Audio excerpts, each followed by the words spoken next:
bisa pergi ke Mekah dan Madinah ngelaksanakeun ibadah. Pulang dari Mekah, pulang dari Madinah, pulang ngelaksanakeun ibadah, bininya nambah.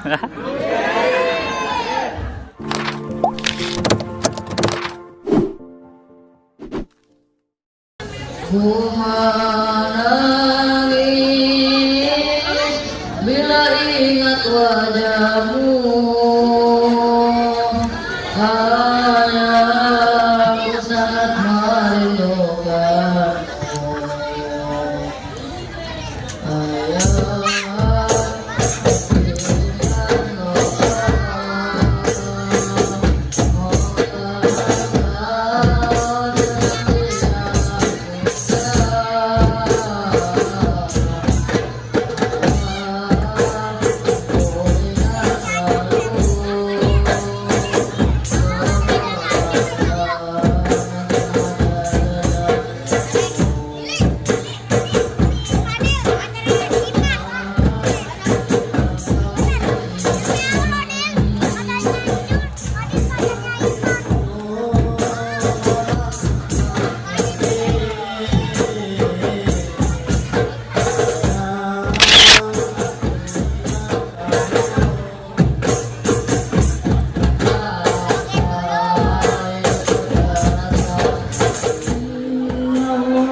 Assalamualaikum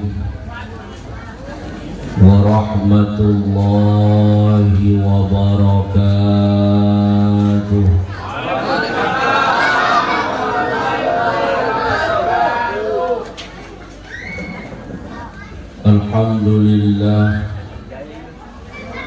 Alhamdulillahi wa kafa.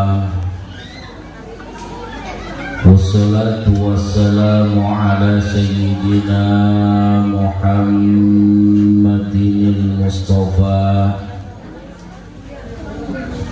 wa ala alihi wa ashabihi ahli sidqi wal wafa, amma ba'd. Faqad qala Allah ta'ala fil Qur'anil Karim wa huwa asdaqul qailin. A'udzu billahi minasy syaithanir rajim. Bismillahirrahmanirrahim. Subhanalladzi bi'abdihi laylan minal masjidil haram ilal masjidil aqsa alladzi barakna hawlahu linuriyahu min ayatina innahu huwas sami'ul basir. Wa qala an-nabiy sallallahu alaihi wasallam, as-salatu 'imaduddin, faman aqamaha faqad aqamad-din, wa man tarakaha faqad hadamad-din. Sadaqallahul aliyyul azim wa sadaqa rasuluhun nabiyul habibul karim. Wa nahnu ala dhalika minasyahidina wa syakirina walhamdulillahi rabbil alamin. Wa qala aydan, inna Allaha wa malaikatahu yusalluna 'alan nabi ya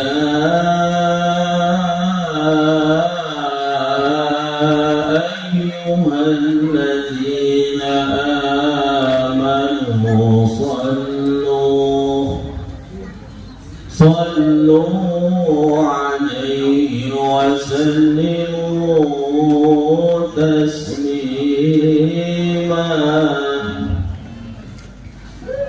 اللهم صل وسلم وبارك عليه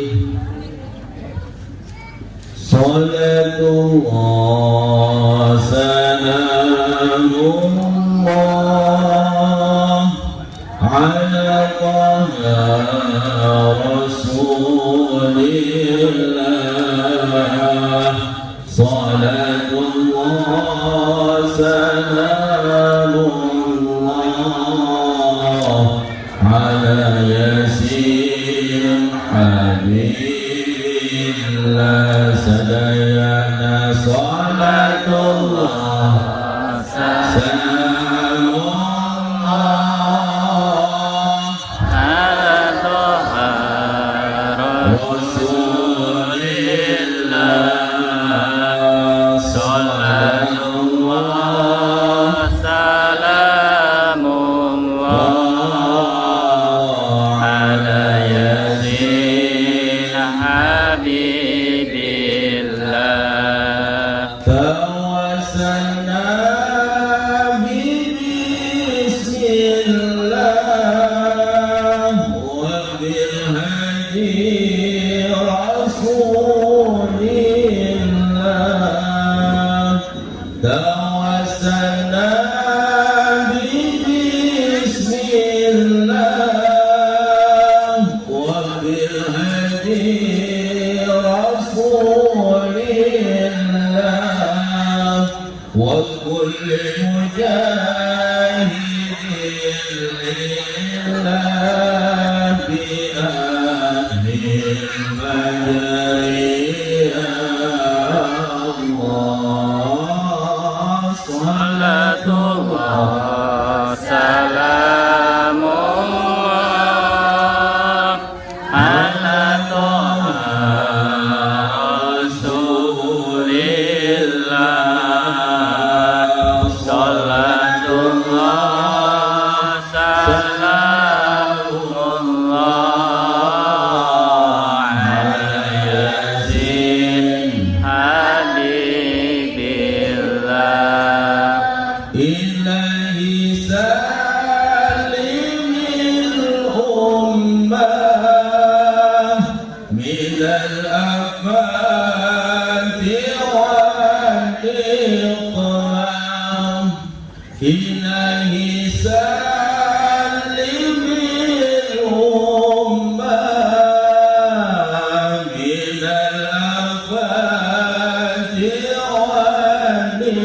والإقمام ومن هم ومن غمة بأهل المنى يا الله صلاة الله سلام الله على طه رسول الله صلاة الله سلام الله على ياسين حبيب الله على ياسين yang paling ujung ala yasin Habibillah sekali lagi ala yasin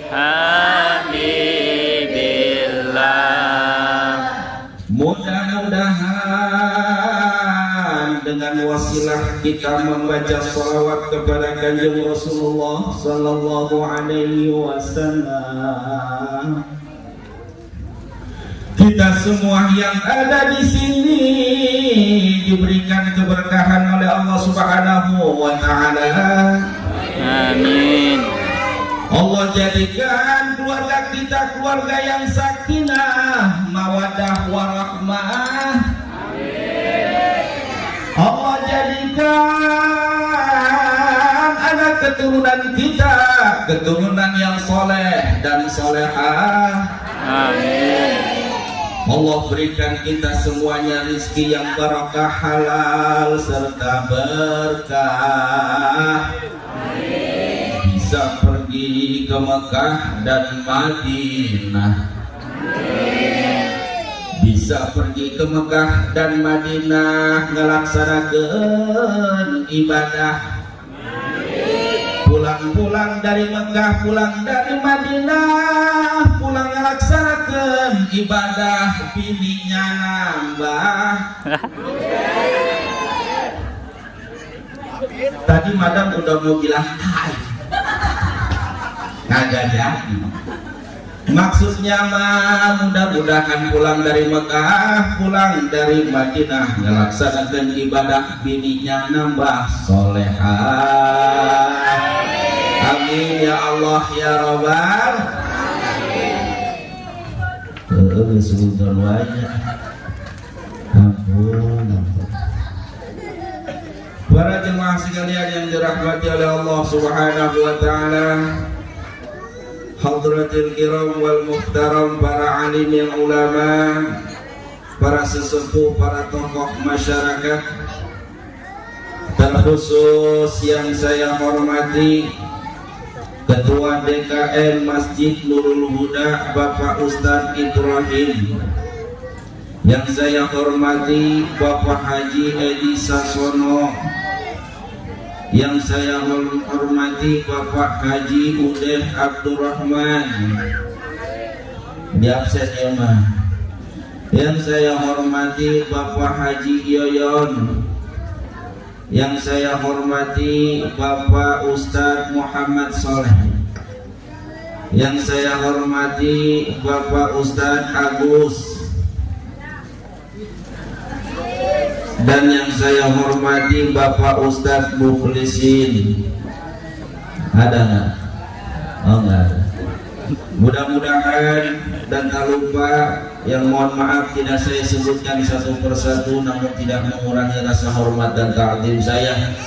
Mudah-mudahan semuanya selalu berada dalam lindungan Allah Subhanahu wa taala.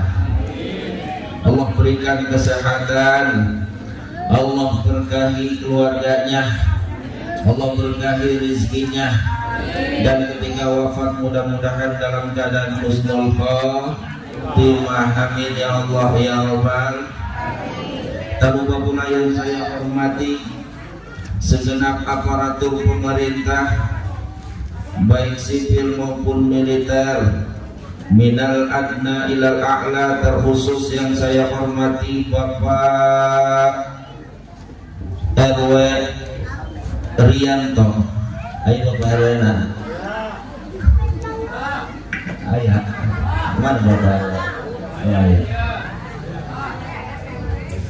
Yang saya hormati pula Bapak RT Amin. Ayah Bapak RT.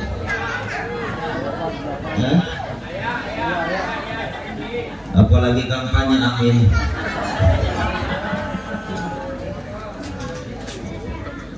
Yang saya hormati pula Bapak Caleg saya, Bapak Wawan. Mudah-mudahan mereka semua berada dalam lindungan Allah Subhanahu wa taala. Amin ya Allah ya Rabbal. Tak lupa pula yang saya hormati segenap kepanitiaan acara memperingati Isra wal Mi'raj Nabi besar Muhammad sallallahu alaihi wasallam yang diketuai oleh Ibu Hajah Jubaidah garis miring Madam, plus wakil ketuanya Ibu Siti. Ini dua sejoli nih, udah kayak Ipin udah. Mau ada acara apa aja berdua, udah kayak Ipin, bukan kayak lato-lato, bukan.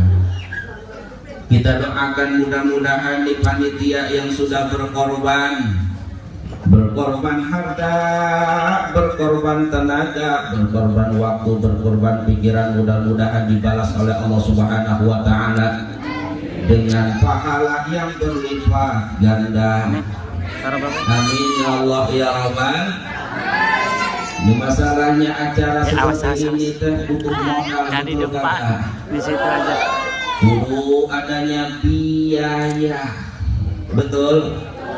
Aya nu nyumbangkeun duitna aya, aya teu, aya nu nyumbangkeun tenagana aya, aya nu nyumbangkeun pikiranna aya nu teu mikir aya.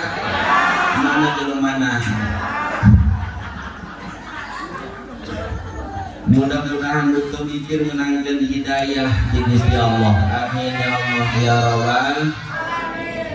Para jemaah sekalian yang dirahmati oleh Allah Subhanahu wa taala, puja dan puji syukur marilah kita sama-sama panjatkan kehadirat Allah Subhanahu wa taala. Syukur yang tiada terukur, kenikmatan yang tiada terbilang. Karena Allah Subhanahu wa taala yang telah memberikan berbagai macam kenikmatan. Dari mulai nikmat yang paling terkecil sampai nikmat yang begitu besar, yaitu nikmat iman dan nikmat Islam, nikmat sehat walafiat, nikmat panjang umur, sehingga kita dapat melangkahkan kaki kita dari rumah masing-masing menuju tempat ini, pelataran Masjid Nurul Huda, dalam rangka tolabul ilm, tolabul. Karena yang namanya tolabul ilmi mah Pak Bu, ayah, Bu ayah, yang namanya tolabul ilmi mah kata Kanjeng Rasulullah sallallahu alaihi wasallam, man salaka tariqan yaltamisu fihi ilman sahalallahu tariqan ilal jannah. Barang siapa yang melangkahkan kakinya menuju majelis ilmu dalam rangka mencari ilmunya Allah Subhanahu wa taala, sahalallahu tariqan ilal jannah, maka sesungguhnya Allah Subhanahu wa taala memberikan kemudahan untuk jalan menuju surga. Ini kita niat tolabul ilmi dari rumah berangkat ke sini, niat lillahi ta'ala mencari ilmunya Allah Subhanahu. Mau dikemas kayak gimana juga, pokoknya mah niat tolabul ilmi. Rek mulu dan ngaji rajaban, harian, mingguan, bulanan. Berbicara masalah pengajian mah biasanya yang paling banyak mah emak-emak, betul kagak? Daripada bapak-bapak, jemaah emak-emak mah paling banyak. Hidup mama.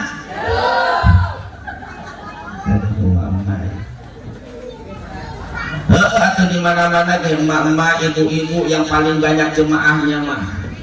Mau acara rajaban banyaknya emak-emak, muludan banyaknya emak-emak, mingguan banyaknya emak-emak pengajian, kemudian juga bulanan diisi kebanyakan jemaah emak-emak.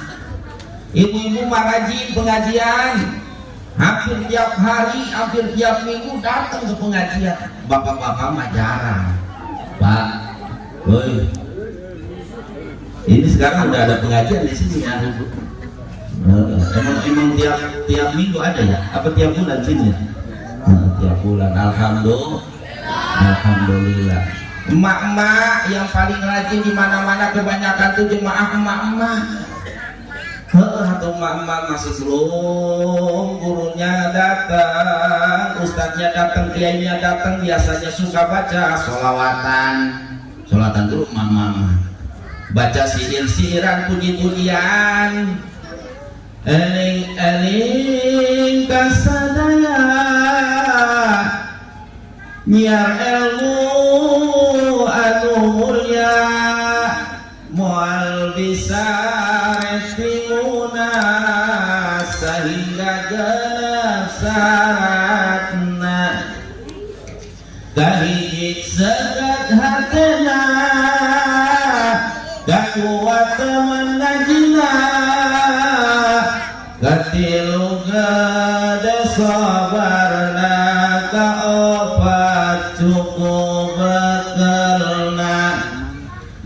mah pinter guna kagenep lila mangsana eta kitu pertingkahna mun hayang hasil ilmuna.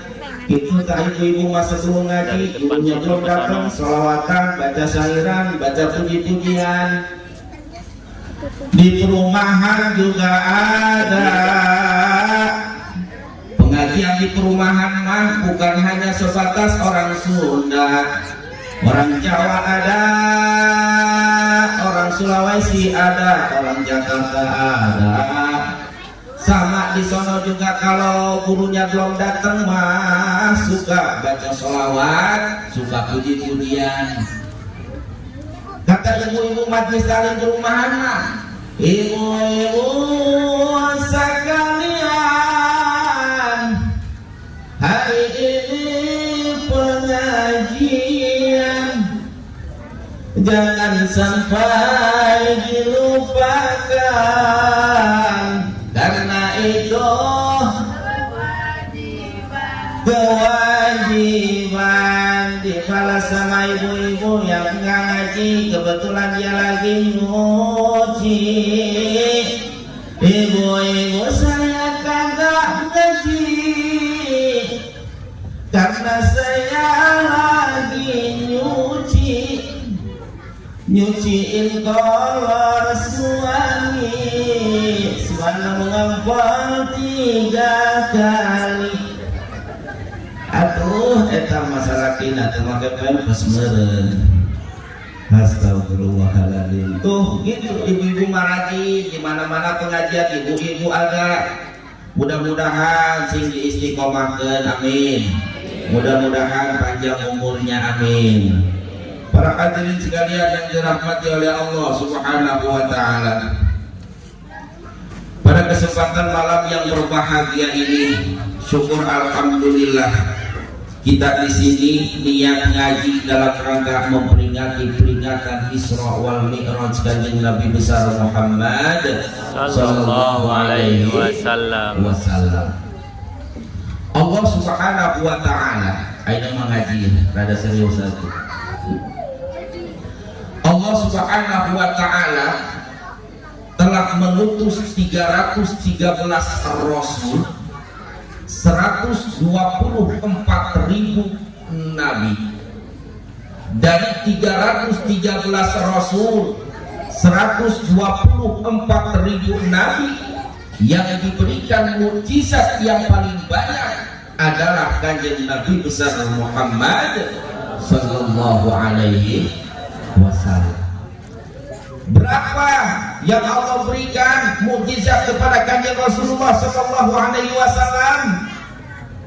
Dijelaskan dalam satu riwayat bahwasanya mukjizat yang Allah berikan kepada Kanjeng Rasulullah sallallahu alaihi wasallam berjumlah 4050 mukjizat. Berapa Pak Bu? 4050 mukjizat yang Allah berikan kepada Kanjeng Rasulullah sallallahu alaihi wasallam. Dari 4050 mukjizat yang Allah berikan kepada Kanjeng Rasulullah sallallahu alaihi wasallam, ada urutan mukjizat yang paling pertama, yaitu mukjizat turunnya Al-Qur'anul Karim sebagai firman Allah, sebagai kalamullah, sebagai petunjuk bagi umat manusia, khususnya bagi umat Kanjeng Rasulullah sallallahu alaihi wasallam. Makanya tuh Quran kudu dibaca Pak Bu, Pak, ngopi dulu Pak, ngopi. Oh, ngopinya.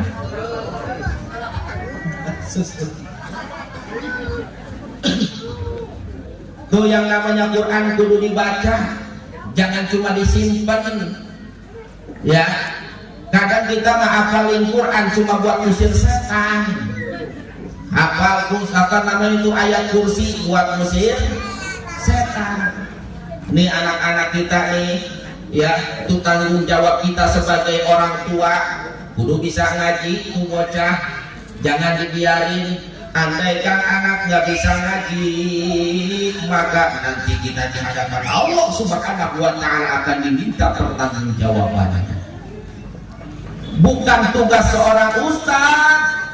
Anak kita nggak bisa ngaji, ustaz mah bodo amat, nggak bakalan ditanya sama Gusti Allah. Ketika anak kita nggak bisa ngaji, nanti sama Allah Subhanahu wa Ta'ala bakalan ditanya, hai fulan bin fulan, kau kutitipkan engkau anak, itu anak kenapa kagak dididik? Pak, ini kewajiban kita mendidik bocah anak kita. Silahkan mau belajar ilmu umum, silahkan, tapi yang terpenting adalah ilmu agama. Kita punya anak untuk dididik. Saya mah nggak bisa ngaji Pak Ustad, anterin tuh anak ke pengajian, tapi jangan cuma nganterin doang. Atau kudu bilang sama gurunya di adab-adabannya, adab seorang orang tua yang ingin menitipkan anaknya, anterin anaknya ke Pak Ustad. Pak Ustad, saya titipin anak saya nih, tolong ajarin anak saya. Silakan kalau anak saya badung, kalau anak saya kira-kira nakal, silakan mau dipukul juga nggak apa-apa. Begitu. Udah gitu mau pulangnya salam tempel. Jangan cuma nitipin, giliran diminta bayaran 10.000, dibilang itu mah ustadznya kagak ikhlas, ustadznya kagak ikhlas. Ustadz juga manusia bro. Hello,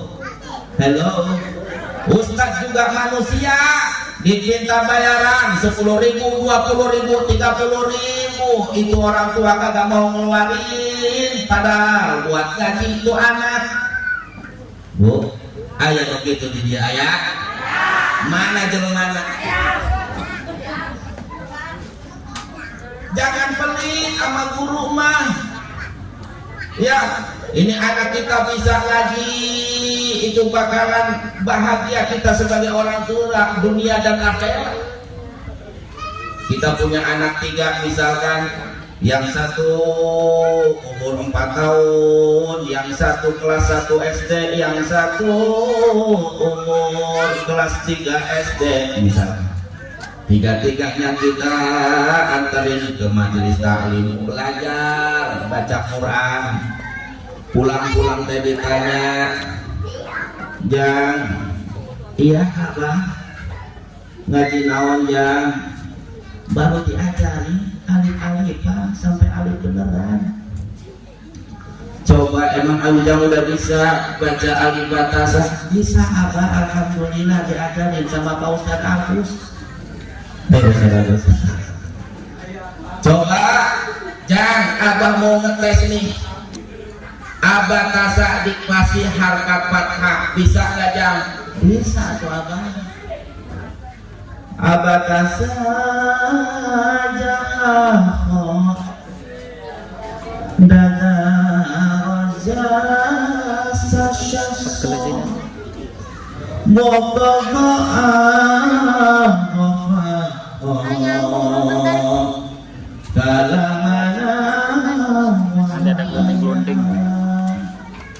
alus jangka ini motos bisanya Jang, mohon abah. Coba ayeuna dikasrohkeun Jang, bisa tuh? Bisa atuh abah. Ini pisi jihiti diri sisi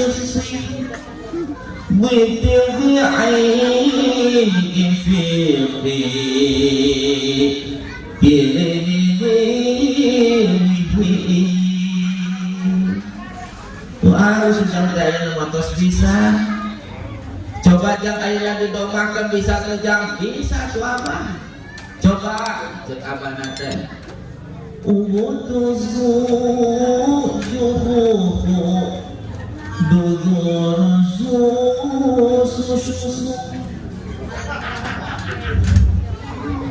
butuzu ubutuzu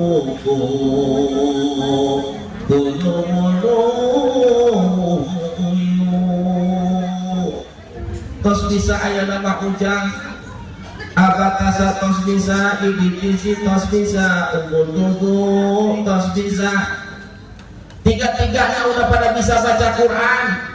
Ketika kita sakaratul maut, disitulah kita merasakan bagaimana anak kita yang sudah bisa baca Quran bisa menyelamatkan kita ketika sakaratul maut. Karena perjuangan setan menggoda kita sebagai anak cucu Nabiullah Adam alaihi salam sampai detik penghabisan. Itu setan ketika sakaratul maut habis-habisan dia ngegodain kita. Gimana caranya nih supaya tidak beriman kepada Allah? Gimana caranya supaya imannya lepas dari Allah? Tuh, digoda sama setan ketika kita sakaratul maut. Ngapa-ngapain?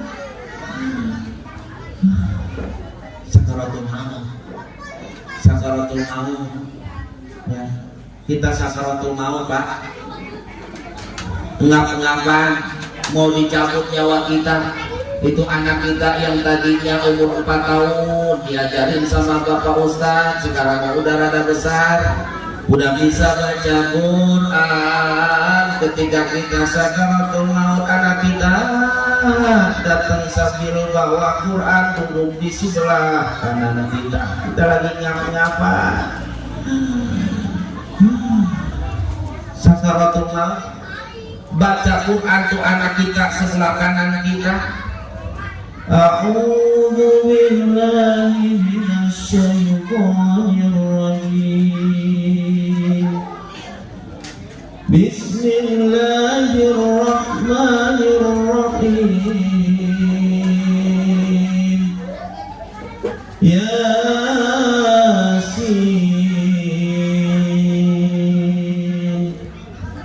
wal Qur'anil Hakim. Innaka laminal mursalin ala siratin mustaqim. Tuh datang anak kita sebelah kanan baca surat Yasin. Anak kita satu lagi datang bawa Quran, duduk sebelah kiri baca surah Al-Mulk. A'udzu billahi minasyaitonir rajim. Bismillahirrahmanirrahim. Tabarakalladzi biyadihil mulku wa huwa ala kulli syai'in qadir. Alladzi khalaqal mauta wal hayata liyabluwakum ayyukum ahsanu amala wa huwal azizul ghafur. Terus baca Quran tuh anak kita sebelah kiri. Kita lagi ngap-ngapan ngadepin sakaratul maut.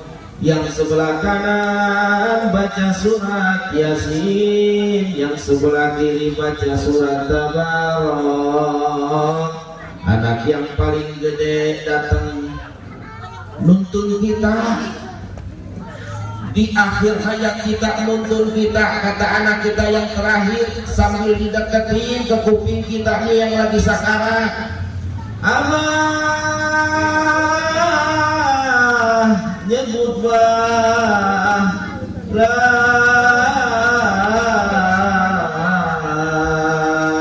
ilaha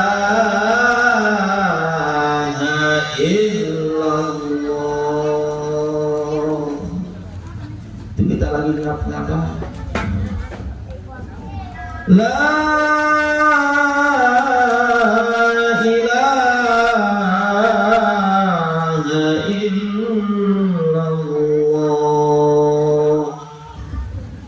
dituntun sama anak kita.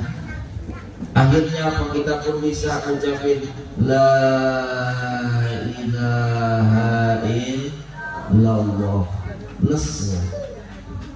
Innalillahi wa inna ilaihi raji'un. Di akhir hayat kita dituntun sama anak kita untuk mengucapkan kalimat thayyibah la ilaha illallah. Tuh orang tua pasti bangga punya anak bisa ngaji. Bangga enggak Pak? Punya anak bisa ngaji, bangga enggak Bu? Makanya tuh anak kudu diperhatiin ngajinya Pak Bu. Kita nggak bisa ngajar, kita nggak bisa ngajarin baca Quran, datang ke majelis taklim, anterin anak kita ke seorang ustadz. Tapi ingat sekali lagi, jangan pelit sama jangan pelit sama atau sarua ustadz ke manusia. Dipinta 10.000, 20.000, 30.000 disebutnya mahal. Giliran sekolah ke Bimba 250.000 sampai 300.000 dibilang biasa-biasa aja, murah itu mah. Ada yang kayak gitu, ada. Bukan dalam arti dilarang untuk mencari ilmu umum, silahkan, tapi jangan lupakan anak kita untuk mencari ilmu agama. Tuh, jadi yang pertama dari mukjizat 4050 mukjizat yang pertama adalah diturunkannya Al-Qur'anul Karim ke alam dunia sebagai petunjuk bagi umat manusia. Makanya kudu dibaca tuh Quran, karena setiap bacaan yang kita baca daripada Al-Quran akan bernilai pahala di sisi Allah Subhanahu wa Ta'ala. Katakan Rasulullah sallallahu alaihi wasallam, "Iqra'u al-Qur'an fa innahu ya'ti yaumal qiyamah syafi'an li ashabi." Bacalah oleh kalian Al-Qur'an, fa innahu ya'ti yaumal qiyamah syafi'an li ashabi. Maka sesungguhnya Al-Qur'an akan menjadi penolong bagi siapapun saja yang mau berteman dengan Al-Qur'an. Maksud berteman dengan Al-Quran teh kudu dibaca Quran. Ya, udah dibaca, kalau bisa kita amali isi kandungan Al-Quran. Jangan Al-Quran cuma dibawa-bawa. Sekarang kan banyak ya, apalagi kalau ibu-ibu lagi hamil, kemana-mana bawa Quran yang kecil tuh, takut ada kuntilanak katanya. Dia kan dikantongin sama dia. Ada lagi yang kesurupan, Quran ditaruh di sampingnya biar setannya kabur. Lah kagak ngaruh itu mah. Quran mah kudu dibaca. Para hadirin sekalian yang dirahmati oleh Allah Subhanahu wa Ta'ala. Tuh yang pertama, mukjizat yang pertama dari 4050 mukjizat yang Allah berikan kepada Kanjeng Nabi besar Muhammad sallallahu alaihi wasallam, yaitu mukjizat turunnya Al-Qur'anul Karim. Yang kedua, urutan mukjizat yang kedua daripada mukjizat yang Allah berikan kepada Kanjeng Rasulullah sallallahu alaihi wasallam dari 4050 mukjizat, yang kedua urutannya yaitu mukjizat diisrokan dan dimi'rajkannya Kanjeng Rasulullah sallallahu alaihi wasallam. Diisrokan dan dimi'rajkan Kanjeng Rasul, perjalanan malam dari mulai Masjidil Haram ke Masjidil Aqsa, naik ke langit pertama, langit kedua, langit ketiga sampai Sidratil Muntaha. Dari Sidratil Muntaha naik lagi ke Mustawa sampai ke Rob-Rob, sampai berjumpa dengan Allah Subhanahu wa Ta'ala. Perjalanan yang begitu panjang, maka kejadian ini tidak bisa kita cerna oleh akal doang, melainkan harus dengan keimanan. Karena menurut satu riwayat bahwasanya perjalanan dari Mekah ke Madinah, dari Mekah ke Masjidil Aqsa, dari Masjidil Haram ke Masjidil Aqsa itu memakan waktu 1 bulan. Berangkatnya doang, pulang lagi 1 bulan, berarti pulang pergi 2 bulan perjalanannya, memakan waktu 2 bulan. Belum lagi naik ke langit pertama, ke langit kedua, ke langit ketiga, antara langit yang satu dengan langit yang lain. Menurut para ulama itu jaraknya adalah 500 tahun perjalanan jauh. Maka ketika kejadian Isra Mi'raj ini diceritakan oleh Kanjeng Rasulullah sallallahu alaihi wasallam kepada para sahabat yang tadinya sudah beriman karena hanya dicerna oleh akal, mereka banyak yang kembali ke jalan kemusyrikan, banyak yang murtad, banyak yang murtad gara-gara kejadian Isra wal Mi'raj karena nggak nyambung menurut akal. Makanya kejadian ini diabadikan oleh Allah Subhanahu wa taala di dalam surat Al-Isra. Kata Allah Subhanahu wa taala, A'udzu billahi minasy syaithanir rajim. Bismillahirrahmanirrahim. Subhanalladzi asra bi'abdihi laylan minal masjidil haram ilal masjidil aqsa alladzi barakna hawlahu linuriyahu min ayatina innahu was-sami'ul basir. Wallahu a'lamu bimuradi. Kata Allah Subhanahu wa taala, Subhanalladzi asra bi'abdihi laila. Maha suci Allah, disucikan dari segala macam jenis sifat kelemahan makhluk. Maha suci Allah daripada sifat ketidaksempurnaan. Maha suci Allah dibersihkan daripada sifat ketidakkuasaan, ketidakmampuan. Disucikan subhanallah, memakai kalimat untuk membersihkan daripada sifat-sifat kelemahan yang menempel pada makhluknya Allah Subhanahu wa ta'ala.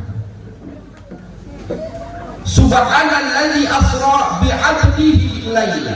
Maha suci Allah yang telah memperjalankan hambanya minal masjidil haram ilal masjidil aqsa, dari masjidil haram ke masjidil aqsa lailan, cuma beberapa waktu saja di waktu malam.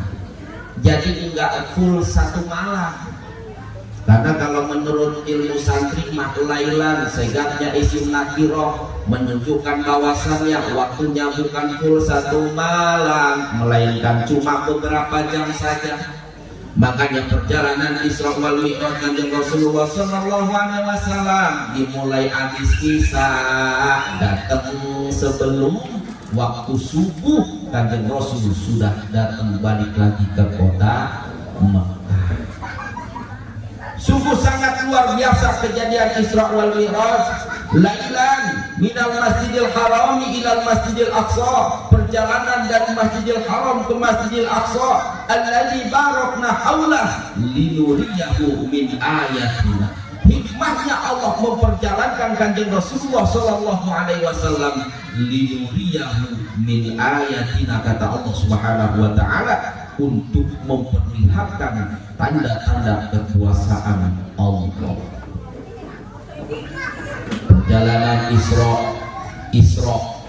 itu perjalanan malam, Masjidil Haram ke Masjidil Aqsa, namanya Isra. Namanya apa? Isra, bukan Isra, bukan. Isra, perjalanan Masjidil Haram ke Masjidil Aqsa namanya Isra, itu perjalanan malam.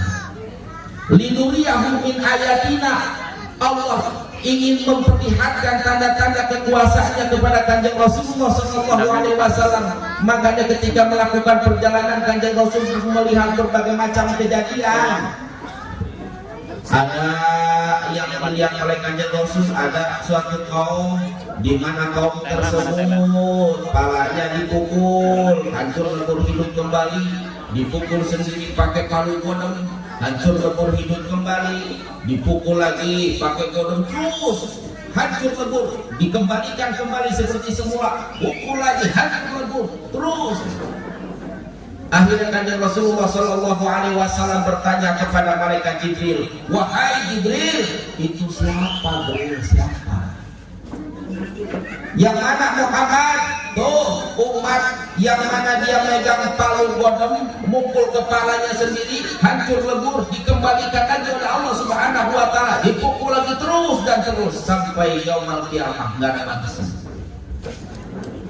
Oh itu Muhammad, itu adalah sebagian umatku yang kepalanya berat untuk sujud kepada Allah Subhanahu wa ta'ala, berat untuk melaksanakan ibadah sholat, berat untuk melaksanakan sujud kepada Allah. Makanya sholat itu katakan Rasul, as-sholatu imaduddin, sholat mah tiangnya agama. Ibadah sholat mah beda dengan ibadah yang lain. Nih contoh misalkan ibadah haji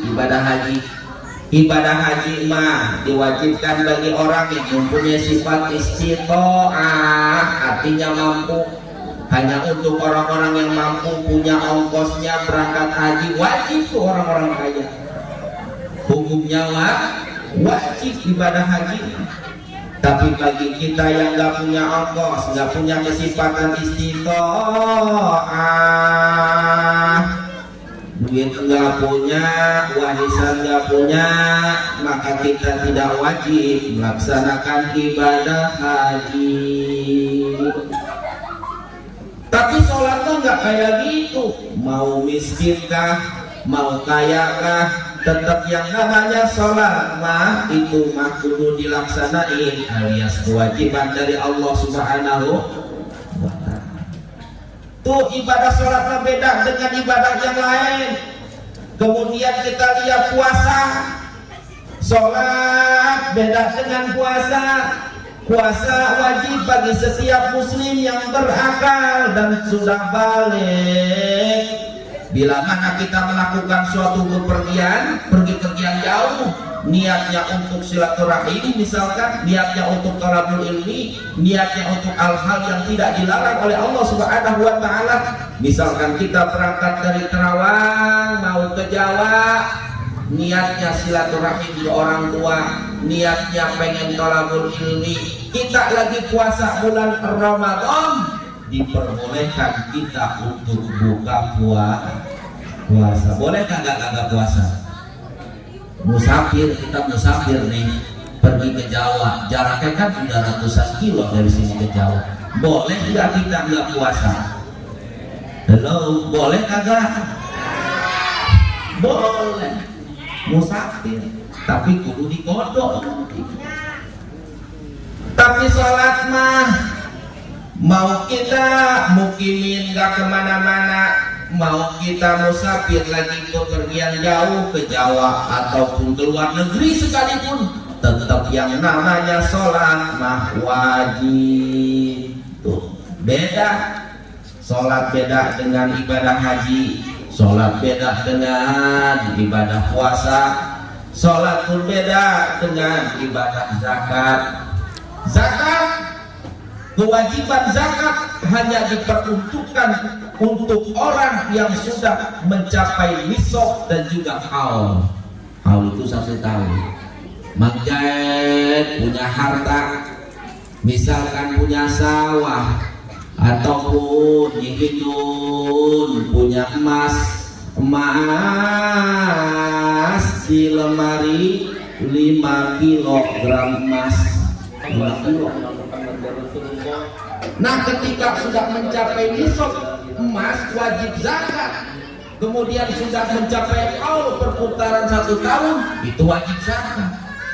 Tapi bagi orang yang nggak punya harta, nggak punya emas, nggak punya sawah, boro-boro sampai 1 nisab atau harta juga kagak punya, apa yang mau didakati? Maka orang yang belangsa, miskin, kagak punya harta, kagak wajib zakat.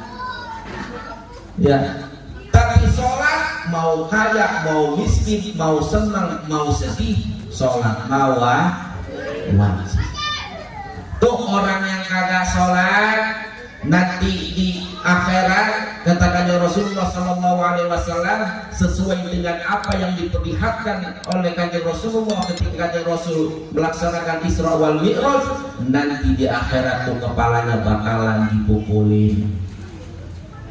Yang kagak sholat kepalanya bakalan dipukulin, Pak. Sholat kosong. Bu suaminya yang kagak sholat bu, kepalanya pukulin bu, kepalanya dipukulin bukan kepalanya dipukulin, iya. Nanti di akhirat bakalan dipukulin sampai hancur lebur, hidup kembali terus. Naudzubillah summa naudzubillah min dzalik. Makanya kewajiban sholat mah selama masih ada nyawa dalam tubuh kita, maka selama itu pula kita wajib sholat. Hanya orang yang tidak wajib sholat, salah satunya yaitu orang gila.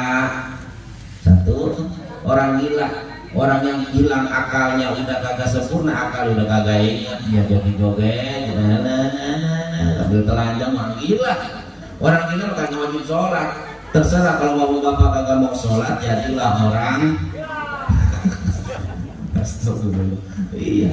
Itu orang yang nggak punya akal sempurna, dia boleh kagak sholat, bebas susah itu.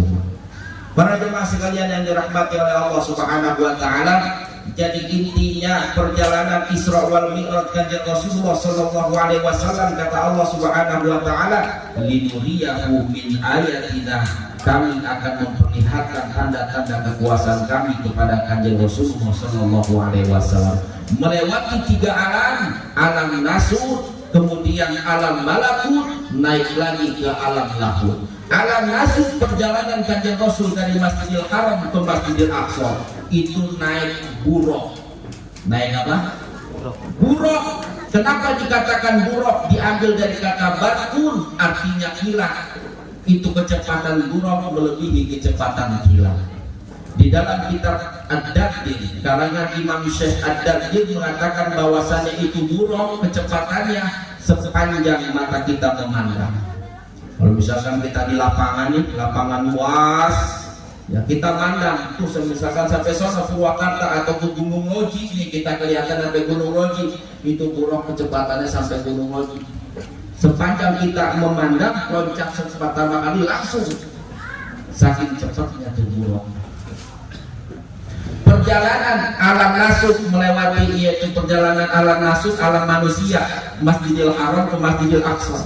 Kemudian dari Masjidil Aqsa naik ke langit pertama, kedua, ketiga, sampai langit ke-7, itu namanya alam malakut, alam malaikat, bertemu dengan berbagai macam malaikat dan bertemu dengan para nabi yang sudah wafat. Langit pertama bertemu dengan Nabiullah Adam alaihi salam.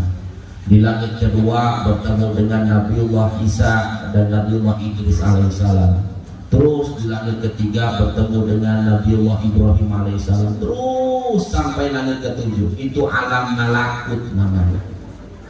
Dari langit ke-7 ke Sidratil Muntaha, itu namanya alam lahut.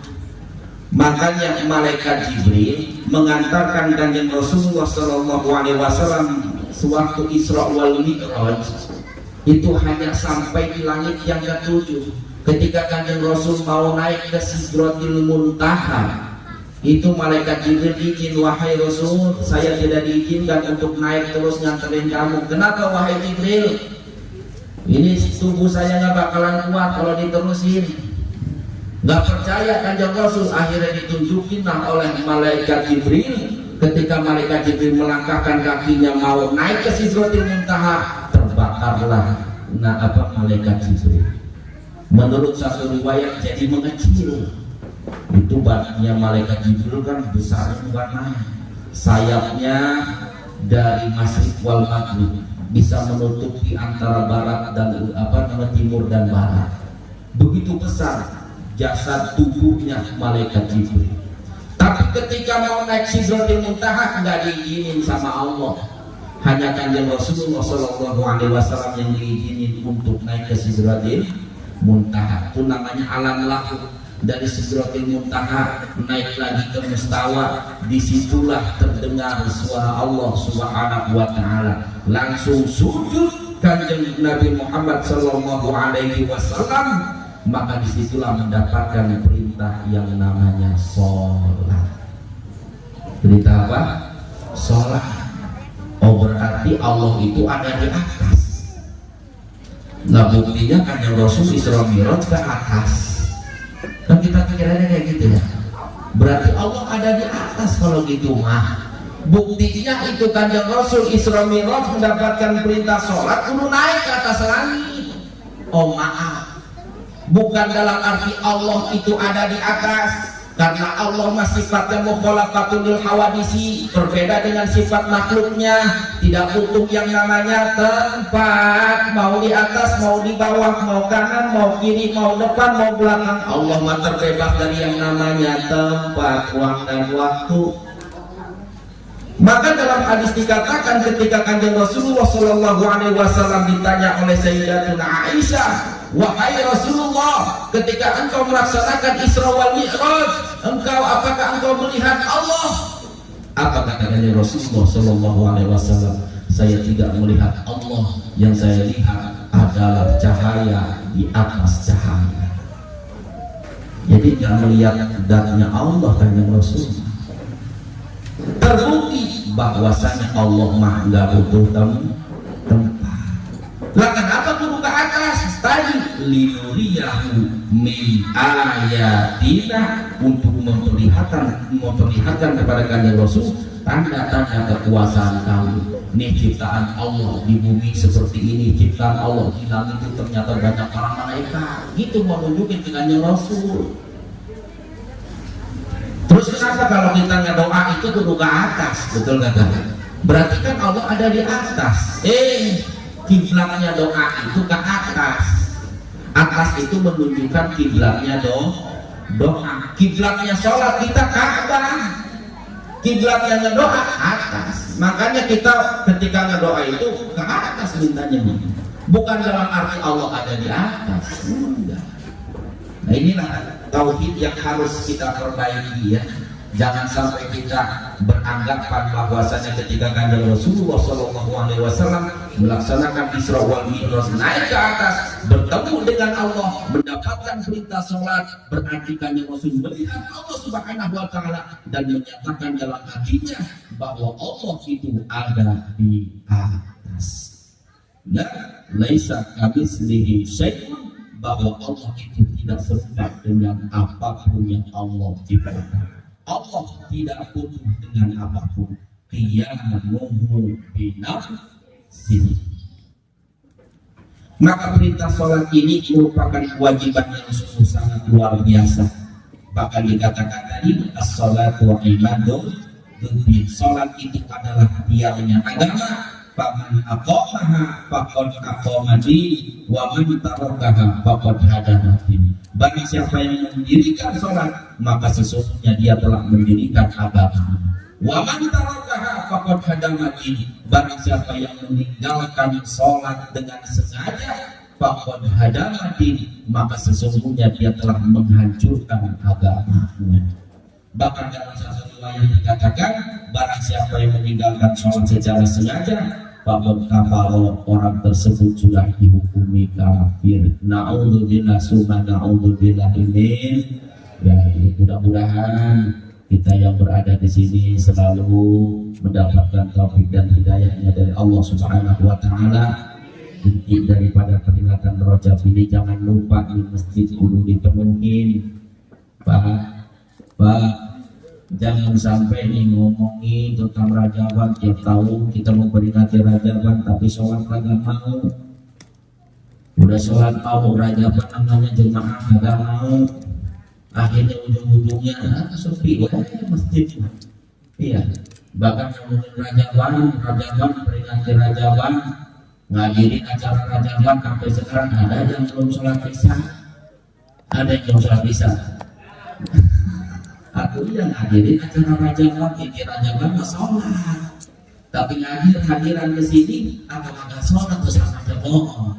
Jadi kita perbaiki sholat kita, karena yang pertama yang akan ditanyakan oleh Allah Subhanahu Wa Taala tentang sholat kita. Bila mana sholat kita baik, maka seluruh amal perbuatan kita pun baik. Bila mana sholat kita buruk, tidak sesuai dengan aturan-aturan yang telah diaturkan oleh Allah Subhanahu Wa Taala, buruk sholat kita, buruk pula semua amal ibadah kita.